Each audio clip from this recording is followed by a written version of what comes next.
మోకాళ్లలో గుజ్జును పెంచి నొప్పిని తగ్గించి సర్జరీని దూరం చేసే ఫ్రీడమ్ వాక్. గన్నవరం మండలం కేసరపల్లి ఐటీ పార్కులో చంద్రబాబు నాయుడు ఈ నెల 12వ తేదీ ఉదయం 11:50 ప్రమాణ స్వీకారం చేయడానికి అన్ని ఏర్పాట్లు కూడా పూర్తవుతూ ఉన్నాయి. శరవేగంతో పనులైతే చేస్తూ ఉన్నారు. మరి అన్ని శాఖల అధికారులు కూడా సమన్వయంతో పనిచేస్తున్న పరిస్థితి మనం ప్రస్తుతం చూస్తున్నాము. ఇక్కడ చూసుకోవచ్చు, సభా ప్రాంగణం ఒక కోలాహలంగా కనిపిస్తుంది. ఒక పండుగ వాతావరణం 4 రోజుల ముందుగానే కనిపిస్తూ ఉంది. మరి ఉమ్మడి కూటమికి సంబంధించిన అభ్యర్థులు కావచ్చు, అభిమానులు కావచ్చు, ఎమ్మెల్యేలు కావచ్చు, ఒక్కొక్కరిగా మరి ఇక్కడ సభా ప్రాంగణం నుంచి ఎలా పనులు జరుగుతూ ఉన్నాయి అనేది కూడా ఒక్కొక్కరిగా వచ్చి పర్యవేక్షిస్తున్న పరిస్థితి చూస్తున్నాము. ఎక్కడ ఎలాంటి ఇబ్బంది లేకుండా, ఎలాంటి సమస్య రాకుండా వచ్చే అభిమానులు కావచ్చు, లేక ముఖ్య నేతలకు కావచ్చు, ఎలాంటి ఇబ్బందులు లేకుండా అయితే ప్రాంగణం అయితే సిద్ధం చేస్తూ ఉన్నారు. మొత్తంగా మనం చూసుకోవచ్చు, సభా ప్రాంగణం దగ్గర 1000 మంది కూర్చునే విధంగా సభా ప్రాంగణాన్ని ఏర్పాటు చేస్తూ ఉన్నారు. దానికి కూడా దగ్గర హైట్ 12 ఫీట్ హైట్ వరకు మనకి అరేంజ్ చేశారు. అంటే కింద ఎలాంటి ఇబ్బందులు లేకుండా, ఎవరు స్టేజ్ మీదకి రాకుండా, ఇబ్బందులు కలగకుండా ఆ సభా ప్రాంగణం కూడా ఏర్పాటు చేస్తూ ఉన్నారు. ఇంకా స్థలిలో కూర్చోవడానికి మొత్తంగా 1,00,000 మంది కూర్చునే విధంగా, ఆ పైన కూడా ఇంకెవరైనా వచ్చినా ఇబ్బంది లేకుండా పక్కన ప్లేస్లో కూడా అరేంజ్మెంట్స్ అనేవి చాలా స్పీడ్గా అయితే జరుగుతున్నాయి. ఒకవేళ వర్షం పడినా కూడా అక్కడ ఎలాంటి వచ్చే ప్రతి ఒక్కరికి కూడా, అభిమానులకు కావచ్చు, అలాగే వివిధ పార్టీలకు సంబంధించిన ముఖ్య నేతలకు కావచ్చు, ఎలాంటి ప్రాబ్లమ్స్ లేకుండా ఇక్కడైతే ఏర్పాట్లు జరుగుతూ ఉన్నాయి. మొత్తంగా చూసుకోవచ్చు, ఈ నెల 12వ తేదీ చంద్రబాబు నాయుడు ప్రమాణ స్వీకారం చేస్తున్న నేపథ్యంలో మరి అన్ని రాష్ట్రాలకు చెందిన ముఖ్యమంత్రులతో పాటు, ముఖ్య నేతలతో పాటు మరి అభిమానులు కూడా భారీగా తరలివచ్చే అవకాశం ఉండడంతో వాళ్ళకి ఎలాంటి అంటే మంచినీళ్ళ దగ్గర నుంచి, కూర్చునే సీటింగ్ దగ్గర నుంచి ఎలాంటి ఇబ్బంది లేకుండా కూడా ఇక్కడ ఏర్పాట్లు అయితే జరుగుతూ ఉన్నాయి. మరి ముఖ్యంగా ట్రాఫిక్ చూసుకోవచ్చు, మనకి ట్రాఫిక్ వచ్చేటప్పుడు కూడా ఇక్కడ ముఖ్యంగా ఈ ప్లేస్ని సెలెక్ట్ చేసుకోవడంలో కూడా ప్రధానమైన పాత్ర అదే ఉంది. ఎందుకంటే ఇక్కడ ఎక్కువగా ట్రాఫిక్కి అంతరాయం కలగకుండా, సిటీలోకి వస్తే కొంచెం ట్రాఫిక్కి ఇబ్బంది కలిగే అవకాశం ఉండడంతో ఈ కేసరపల్లిని సెలెక్ట్ చేసుకున్నట్లుగా మనకి సమాచారం అందుతూ ఉంది. ఇంకా గన్నవరం దగ్గర నుంచే చంద్రబాబు నాయుడు ప్రమాణ స్వీకారానికి మరి మోదీ కూడా హాజరవుతున్న నేపథ్యంలో ఈ పక్కనే ఉన్న కేసరపల్లికి ఎక్కువ డిస్టెన్స్ ఉండదు.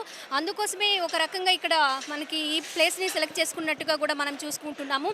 అలాగే మరి అన్ని రాష్ట్రాలకు సంబంధించిన సీఎంలు కూడా హాజరు కావడం గమనార్హంగా మనం చూసుకోవచ్చు. ఇక హెలిప్యాడ్లు దగ్గర ఒక 11 నుంచి 11 వరకు హెలిప్యాడ్లు, అలాగే పార్కింగ్ ప్లేసులు కూడా ఒక 5 ప్లేసెస్ని ముందుగానే సెలెక్ట్ చేసి పార్కింగ్లకి ఎలాంటి వాహనాలు తీసేటప్పుడు కానీ, వాహనాలు వచ్చేటప్పుడు కానీ, అలాగే 2 వీలర్స్ వాళ్ళు కూడా ఇబ్బంది పడకుండా 5 ప్రదేశాల్లో పార్కింగ్ స్థలాలను కూడా ఏర్పాటు చేస్తారు. ఇక వచ్చే అభిమానులు కూడా మంచినీళ్ళకి సంబంధించి, అలాగే వాష్రూమ్స్కి సంబంధించి ఇబ్బందులు కూడా లేకుండా వాళ్ళు కూడా కట్టుదిట్టమైన ఏర్పాట్లు ప్రతి ఒక్కరికి, ముఖ్యంగా మహిళలను కూడా దృష్టిలో పెట్టుకొని ప్రధానంగా వాళ్ళకి కూడా ఇబ్బందులు లేకుండా అయితే ఇక్కడ ఏర్పాట్లు జరుగుతూ ఉన్నాయి. ఉదయం నుంచి కూడా ఒక్కొక్కరిగా ఎప్పుడైతే ఈ సమాచారం 12వ తేదీ అలాగే కేసరపల్లిని అనుకున్నారో అప్పటి నుంచి కూడా అధికారులతో పాటు అభిమానుల్లో కూడా ఒక కొత్త రకమైన జోష్ అయితే వచ్చింది. అభిమానులు కూడా ఇక్కడికి రావడము, ఇక్కడే ఉండి దగ్గరుండి చూసుకోవడం, ఇదంతా మాదే, మేము దగ్గరుండి చేయాలి అని వాళ్ళు ఒక్కొక్కరు మాట్లాడుతూ ఉన్న పరిస్థితి మనం చూసుకుంటున్నాము. ఒకరోజు ముందుగానే అన్ని ఏర్పాట్లు పూర్తి కావాలనే కార్యాచరణతో పనులైతే సాగుతూ ఉన్నాయి. మొత్తంగా అన్ని ఏర్పాట్లు, సభా ప్రాంగణంతో పాటు సభా స్థలి కూడా, అక్కడి నుంచి ప్రసంగించడానికి ముఖ్యమైన నేతలు ప్రసంగించేటప్పుడు అందరికీ కనిపించే విధంగా ఎల్ఈడీలు కూడా ఏర్పాటు చేస్తూ ఉన్నారు. ఒకవైపు ఆ పనులు కూడా శరవేగంగా జరుగుతూ ఉన్నాయి. మనం చూసుకోవచ్చు, ఇక్కడ అందరూ చాలామంది అంటే పార్టీకి సంబంధించిన వాళ్ళు, ఇటు జనసేనకు సంబంధించి అండ్ అలాగే టీడీపీకి సంబంధించి, బీజేపీకి సంబంధించిన ఎమ్మెల్యేలతో పాటు ముఖ్య నేతలు కూడా వచ్చి పర్యవేక్షిస్తూ ఉన్నారు. త్వరగా అయిపోవాలి అని అడుగుతూ ఉన్నారు. మరి కొద్దిసేపటి క్రితమే అచ్చెన్నాయుడు గారు కూడా రావడము, అధికారులని పనులు ఎలా జరుగుతున్నాయి, ఏంటి, ఎప్పటిలోగా కంప్లీట్ అవుతాయి అనే వివరాలు కూడా అడిగి తెలుసుకున్న పరిస్థితి మనం ప్రస్తుతం చూస్తున్నాము. మొత్తంగా మరి 12వ తేదీ ఉదయం ప్రమాణ స్వీకార కార్యక్రమానికి, చంద్రబాబు నాయుడు ప్రమాణ స్వీకారానికి అన్ని ఏర్పాట్లు కూడా శరవేగంగా పూర్తి చేయడంతో పాటు ఒకరోజు ముందుగానే కంప్లీట్ చేసేలాగా పనులైతే స్పీడ్ అందుకుంటూ ఉన్నాయని చెప్తున్నాం. 12వ తేదీ ప్రమాణ స్వీకారానికి అన్ని ఏర్పాట్లు కూడా కేసరపల్లిలో ప్రారంభమయ్యాయి. శరవేగంతో కూడా కంప్లీట్ చేస్తూ ఉన్నారు. అందరూ అంటే అన్ని అధికారులకు సంబంధించిన వాళ్ళు, అలాగే కూటమి అభ్యర్థులు కావచ్చు, అలాగే అభిమానులు కావచ్చు, అందరూ కూడా పర్యవేక్షిస్తూ ఉన్నారు. ఎప్పుడైతే సమాచారం అందిందో 12వ తేదీ కేసరపల్లిలో చంద్రబాబు నాయుడు ప్రమాణ స్వీకారం చేస్తున్నారు అన్న సమాచారం అందిందో అప్పటి నుంచి కూడా పనులు చాలా శరవేగంగా జరుగుతూ ఉన్నాయి. ఏర్పాట్లు పర్యవేక్షించడానికి వచ్చిన కొంతమంది టీడీపీకి సంబంధించిన వాళ్ళు ఉన్నారు. వాళ్ళతో మాట్లాడదాము. చెప్పండి సార్, ఎలా జరుగుతున్నాయి పనులన్నీ కూడా? అందరికీ నమస్కారం. పనులన్నీ కూడా చాలా శరవేగంగా జరుగుతున్నాయి. ఎప్పుడెప్పుడా అంటూ ఆంధ్రప్రదేశ్ రాష్ట్ర ప్రజలందరూ కూడా ఎదురు చూస్తున్నారు. ఎప్పుడు ప్రమాణ స్వీకారం చేస్తారా, ఎప్పుడు మంచి రోజులు వస్తాయని అందరూ కూడా ఎంతో ఉద్రేకంతో ఉన్నారు. జనం అందరూ కూడా ఈ రాక్షస పాలన పోయి మంచి రాముడి పాలన వస్తుందని చెప్పి అందరూ కూడా ఎంతో ఉద్దేశంతో ఉన్నారు. చంద్రబాబు నాయుడు గారు, పవన్ కళ్యాణ్ గారు కూడా మంచి రాష్ట్ర దిశాదశలు మార్చే విధంగా కష్టపడతారని, అన్నీ మంచి రోజులు జరుగుతాయని కూడా ఆశిస్తున్నాం. అందరూ కూడా కష్టపడి నాయకులే కూడా భారీ మెజార్టీలతో నెగ్గి అందరూ కూడా బాగా మంచి ఇదిలో ఉన్నారు.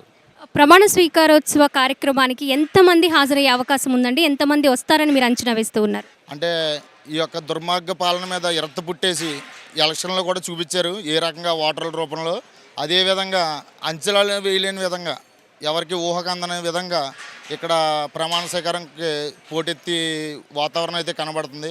ఎంత ప్లేస్ తీసుకున్నా కూడా సరిపోయే ఉద్దేశం కూడా లేదు. ఇక్కడ అంత బలోపేతంగా ఉంది. ఇక్కడైతే ఎక్కడి నుంచి వచ్చారండి? మాది గన్నవరం అండి. ఇక్కడ ఏర్పాట్లు ఎలా జరుగుతున్నాయి? ఏర్పాట్లు అంగరంగ వైభవంగా నారా చంద్రబాబు నాయుడు గారి ముఖ్యమంత్రిగా ప్రమాణ స్వీకార మహోత్సవం ఇక్కడ అంగరంగ వైభవంగా, అధికారులు కూడా చాలా శ్రద్ధగా ఇక్కడ అందరికీ ఎటువంటి ఇబ్బంది కలగకుండా, రాష్ట్రం నలువైపుల నుంచి వచ్చే కార్యకర్తలందరికీ అలాగే నాయకులందరికీ ఎటువంటి ఇబ్బంది కలగకుండా చాలా శరవేగంగా కూడా ఇక్కడ ఏర్పాట్లు జరుగుతున్నాయి. ఇందులో భాగంగానే ఇక్కడ మా తెలుగు యువత కూడా ప్రత్యక్షంగా పాల్గొని ఏర్పాట్లు పర్యవేక్షిస్తూ ఇక్కడ స్థానిక ఎమ్మెల్యే యార్లగడ్డ వెంకట్రావు గారి ఆదేశానుసారం ఇక్కడ మేము కూడా ఏర్పాట్లో నిమగ్నమై ఉన్నాం. ఖచ్చితంగా నారా చంద్రబాబు నాయుడు గారి ఈ ప్రమాణ స్వీకార మహోత్సవానికి ఇచ్చేసేటువంటి కార్యకర్తలకు కానీ, నాయకులకు కానీ, ఎటువంటి అధికారులకు కానీ ఇబ్బంది లేకుండా చర్యలు తీసుకునేడానికి ఇక్కడ ఉన్నటువంటి నాయకులు, అధికారులు అందరూ ప్రయత్నం చేస్తూ ఉన్నారు. ఇట్లా ఎలా జరుగుతున్నాయి సార్? చాలా బ్రహ్మాండంగా జరుగుతున్నాయి. దేవుడు కూడా బాగా చూస్తున్నాడు. అందరు వీళ్ళకి ఇబ్బంది లేకుండా చేయాలనే విధంగా చూస్తున్నాడు. విజయవాడలో కూడా వర్షం ఉంది, ఇక్కడ లేదు. అది ఆనందోత్సవం. సరే, ఎంతమంది ఈ ప్రమాణ స్వీకార కార్యక్రమానికి హాజరవుతారని అనుకోవచ్చు? అసలు మీరు ఆలోచన కూడా మేము అంత పడట్లేదు. అది ఎలానే ఆలోచిస్తున్నాం. వచ్చిన జనాలను ఏ విధంగా చూడగలుగుతాం అనే ఆశగా ఉన్నాం. సార్, 11 ఎకరాల ఈ ప్లేస్లో మరి భారీగా అయితే అరేంజ్మెంట్స్ జరుగుతూ ఉన్నాయి. ఈ స్థలంలో ఎన్ని లక్షల మంది పట్టే అవకాశం ఉండొచ్చు సార్? లక్షలను కాదండి, మేము ఒక 1.5 lakhs సిట్టింగ్ ఏర్పాటు చేస్తున్నాం.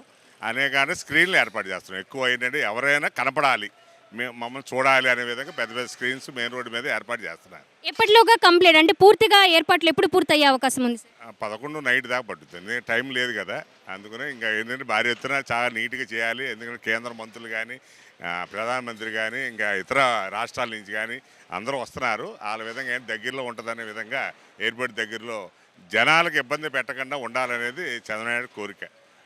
సార్, మోదీ గారు కూడా ఈ ప్రమాణ స్వీకారానికి హాజరవుతూ ఉన్నారు. మరి మోదీ గారు వస్తున్నప్పుడు ఎలాంటి ట్రాఫిక్కి సంబంధించి కానీ ప్రత్యేకమైన ఏర్పాట్లు కానీ ఎలా ఉంటున్నాయి? అవునండి, పోలీసు వాళ్ళకి అందరికీ ముందే చెప్పారు చంద్రబాబు గారు. ఆయన వచ్చినప్పుడే జనాలను ఆపొద్దు, జనాలను ఇబ్బంది పెట్టొద్దు, నా గురించి అసలు ఇబ్బంది పడకూడదు అనే విధంగా ఒక 4 days 5 days ముందే చెప్పారు. పోలీసు వాళ్ళు కూడా మారాలి, నా గురించి ఆపితే 10 నిమిషాలు ఆగాలి కానీ గంటలు బట్టి జనాలను వెయిట్ చేయబాకండి, వాళ్ళు నన్ను తిట్టుకునే విధంగా చేయకూడదని ముందే హెచ్చరించారు.